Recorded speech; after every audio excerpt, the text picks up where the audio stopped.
Before we open the garage today, we want to remind you to check out our website developed by Small Fry Marketing called justbarelychristian.com. Links to all episodes of The Soul's Garage can be found there, as well as some blogs, graphics, some good jokes, a lot of bad jokes, and other fine intellectual pursuits. Amen to that. Also, if you want to get in touch with us here in the garage, you can do that as well at justbarelychristian.com. And this week, we're proud to welcome a new sponsor to the Soul's Garage, Royal Flush Septic System and Cleaning. Yes, Royal Flush is number one in the number two business. Okay, before it gets any deeper in here, I think it's already too late. That's right. Let's open the garage. It's a place to work, a place to talk, maybe tell a story or two. It's a place to tinker with belief and ask what's good and true. There are things to keep and things to toss or see them differently. You'll find us in the Soul's Garage. Come share a laugh or three. The Soul's Garage, the Soul's Garage. Whatever your model of faith, let's question, ponder, wonder why on any path you take. Hello and welcome to the Soul's Garage. I'm David Ezekiel. And I'm Paris Donahue, and we've opened the garage door to hang out with you and tinker with this vehicle called faith in order to keep it running smoothly in all of our lives. And in the garage today, we're beginning a series of discussions about some of the great questions, some of the basic questions, if you will, of life, learning, and experience. If Socrates was right, and I suppose he was after all these years, when he said the unexamined life is not worth living, then all of us have a responsibility to examine our lives and our beliefs and our assumptions in order to make the most of the days that we're given here on this earth. Now, we'll move in and out of these basic questions as we gather in the garage from time to time. Meaning by that we'll do some of these and then we'll go on to other topics and then we'll come back to some of them because there's plenty. Oh, okay. I did not know that was the plan. But hey. Well, it is now. Oh, it is now. Okay. So what we'd like to do is begin with the most basic existential question. Is there a God? Now, how do we tackle a question so basic, so foundational to reality? Well, that's going to be tough, but we'll give it a shot. Yes, we will. And I keep thinking about a story I came across. It's not necessarily funny, but maybe it is. But I think it's to the point of what we're talking about two rabbis who got into a heated argument about whether there is a God or not, whether God really exists. And they argued back and forth with all kind of cogent intellectual arguments over time. And finally, the two of them came to agreement, no, there is no God, that God does not exist. Well, the next day after they came to that conclusion, one rabbi was very shocked to see the other rabbi walking into the synagogue. And he said to him, wait a minute, I thought that we agreed that there is no God. And the other rabbi said, yeah, what does that have to do with it? Well, you're right, Paris. Not necessarily that funny. Didn't think so. But you know, it makes a great point, doesn't it, folks? The second rabbi understood the nature of the question and its answer. That belief in God is not a result of adding up the evidence for or against. It's a choice, and it's a deliberate choice that we make. The philosopher John Hick once said that the world is, quote unquote, religiously ambiguous. What does that mean? Well, it means I'm not sure. Well, I'll explain it to you. This world can be rationally interpreted two different ways, either naturalistically or religiously. In other words, to believe or not believe there is a God is a choice, and you can find evidence for or against on both sides. Oh, I remember back when I was in college thinking about that. Back when you knew everything? Back when I knew everything. Sure. Or thought I knew everything. Thought you knew everything, You know, yeah. when I was a sophomore in college, you know what a sophomore actually means, don't you? In Greek, Wise fool. wise fool. Right. Hey, I understood. Yep. I understand. And so I learned all about these proof texts for the proof of the existence of God, the ontological, teleological, cosmological arguments, and I thought, oh wow, that's great. I'm going to go out and zap me some atheist today, just with all these convincing proofs. Then kind of learned it doesn't work that way.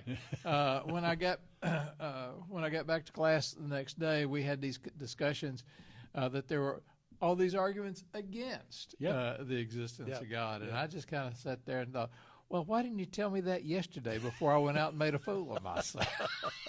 Maybe that was the point. And maybe that was the point. But, in all reality, few of our core beliefs are really derived from any rational thought and any astute observation.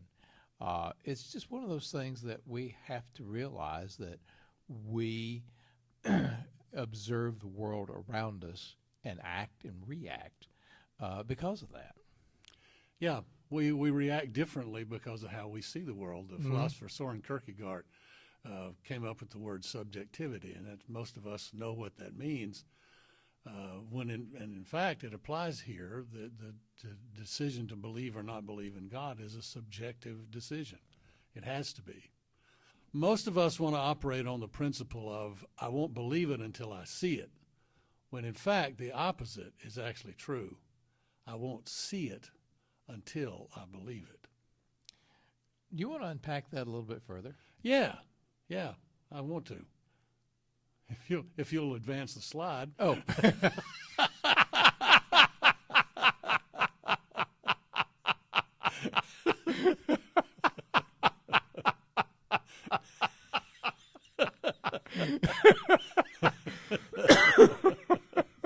I don't know whether to leave that in or not. That's hysterical. Why don't you? Okay, I'll see. What you can I'll do. see. Right. Yeah. What I'm really trying to say is that we're not talking about choosing to believe or not believe in observable, objectively verifiable facts. That's not what we're talking about. For example, I can choose to believe that I still have a full head of brown hair, but the guy that I see in the mirror every morning has hair that is not only turned gray, but is also turned loose. And that's a reality that broaches no argument. We're not talking about that kind of a choice. The evidence is there whether I want to believe it or not. But in all reality, believers and non-believers alike point to evidence that proves God does or does not exist, then wonder why the other guys can't see the truth. I remember a book some years ago, a title that says "Evidence That Demands a Verdict." Oh yeah, I used to have that book. And but the thing of it is, again, it just doesn't work that way because there is a lot of evidence for and a lot of evidence against. Yeah. And because the kind of choice we're talking about, it accepts the value of fact and falsehood claims, but also looks beyond them to see the kind of truth that's embodied in art, music, poetry, symbol, mystery, paradox, and mystical experience. Yeah, it's a meaning that can't be quantified and sees a world that's much more than the sum of its parts. It's like when Michelangelo said, somebody asked him about one of his statues, and he said, "I saw an angel in the marble and carved to set it free."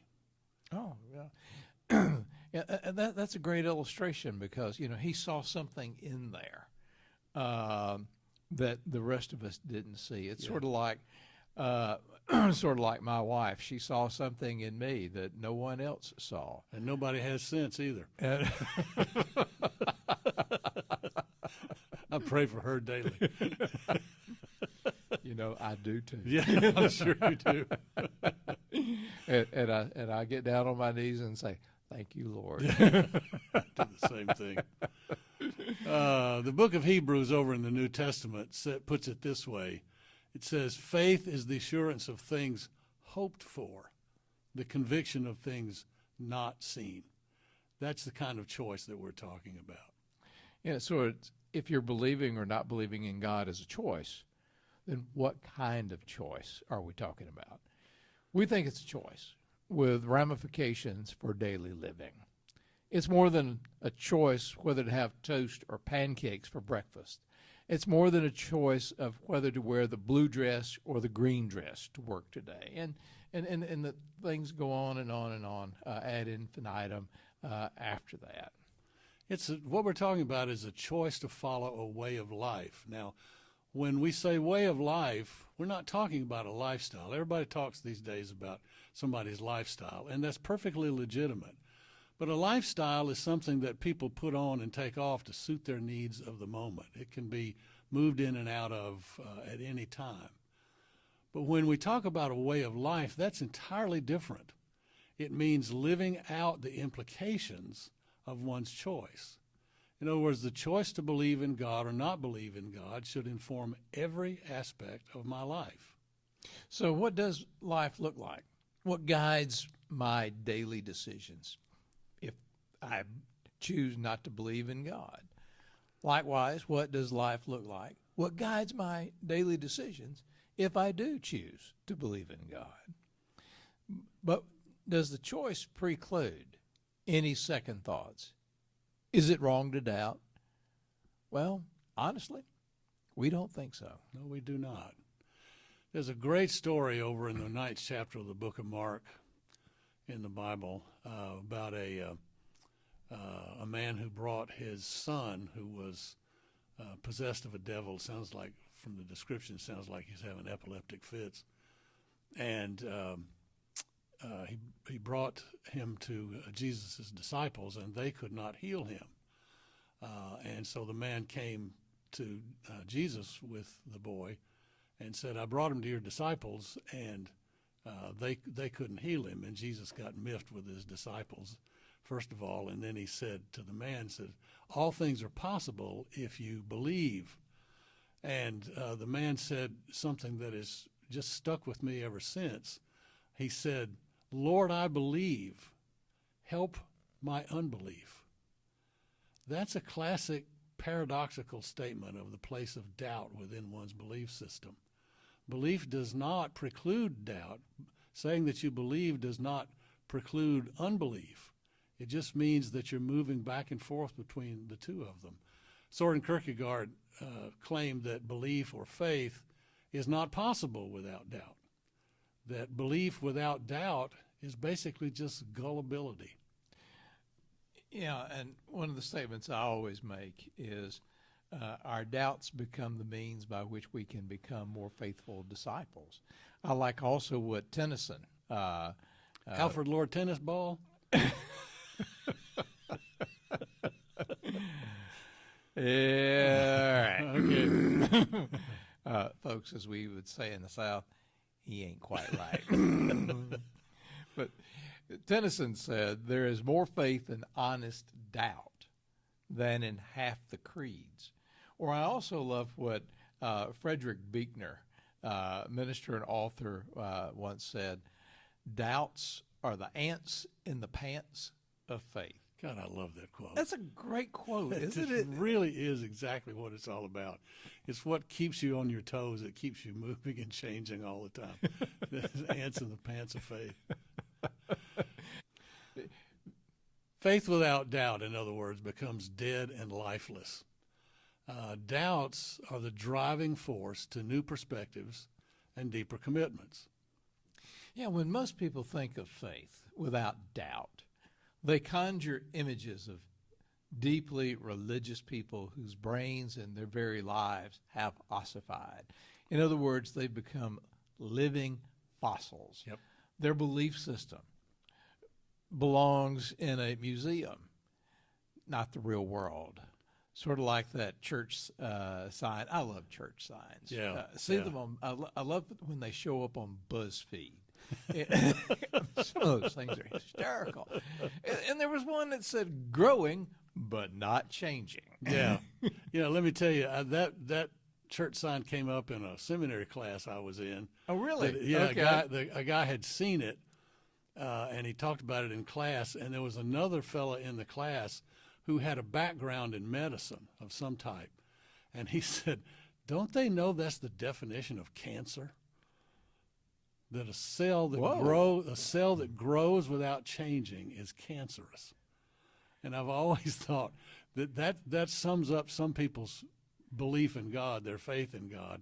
It grows, but it never changes. Whoa. Isn't that powerful? That is powerful. Yeah. That'll preach. Here, let me make a few notes here. Might need to show up in a sermon here someday. Sure. But, folks, faith without doubt is just as prevalent among atheists and agnostics. Unless they, too, are willing to question their belief system, they can be just as judgmental, just as hurtful as even the most rabid religious fundamentalist. I love the story that the late Tony Campolo told about a professor that he was studying with at one point. He learned a lot from him. He was a great friend. But the professor was always kind of picking at Campolo's Christian faith. And he said to him one day, he says, Campolo, why don't you go out here and, like Elijah in that story from the Old Testament, and build a big altar out of wood and put an offering on it, and then dance around it and call out to God to call down fire from heaven. And then we'll prove whether or not there really is a God. And Campolo said, okay, I can do that, but let me ask you this. If God does answer my prayer and sends down fire from heaven, what's going to be your reaction? And the professor said, I'd have to say there must be another explanation. So you see, it works both ways, whether you're a believer or a non-believer. The opposite of belief is not doubt. The opposite of belief is rigid certitude. And that's the danger of any belief system, is it becoming rigid certitude that cannot be open to any other possibilities. In other words, you're saying it becomes ossified. Ossified. Another word is fossilized. Fossilized. Yeah, right. So now, folks, this is a subject that goes to the heart of what it means, really, to be human. Yeah. And it also goes to the heart of what it means to live in community with others. So, we would really love to hear some of your thoughts on this subject. And you can contact us at thesoulsgarage@gmail.com or at our website, justbarelychristian.com. Well, we hear Mama calling us into the house for dinner. And what do we got on the menu tonight? Maybe black-eyed peas and cornbread. Oh. Slice onion? Slice of onion. Buttermilk? Yeah. The way the Almighty intended it. Folks, bye. We got to go to dinner. So until next time, I'm Paris Donahue. And I'm David Ezekiel. And we'll see you here next time. See you here at the Soul's Garage. See you here next week. Bye. The Soul's Garage was written and recorded by David Ezekiel and Paris Donahue. And the theme song was written by Adam and Brady Beard and Paris Donahue. Wow, you showed up in there again. I did. It was performed and recorded by Adam and Brady Beard. I didn't show up in that. Oh, okay. But our justbarelychristian.com website was designed and is maintained by the wonderful folks at Small Fry Marketing. Our disciplinarian is Joaquin DePlank. Ooh. Don't make Joaquin mad. Folks, if you have comments that you'd like to make, whether it's on our bad jokes or our wonderful, brilliant insights into esoterica, we'd love for you to send us your comments on Facebook or Instagram, or you can just email us at thesoulsgarage.com. You can also contact us via our website at justbarelychristian.com, and it'd make us as happy as pigs in a slop if you could click that follow button on whatever platform you're using to listen to or watch us on. Also, if you'd be good enough to send us a monetary donation, we'll apply it to a fund we're collecting to send David on the trip of a lifetime to walk the Camino de Santiago in Spain. And if we get enough donations, we might even be able to get him back home. If not, meh. Gee, thanks. And as always, folks, the Soul's Garage is a production of Two Old Geezers Studios.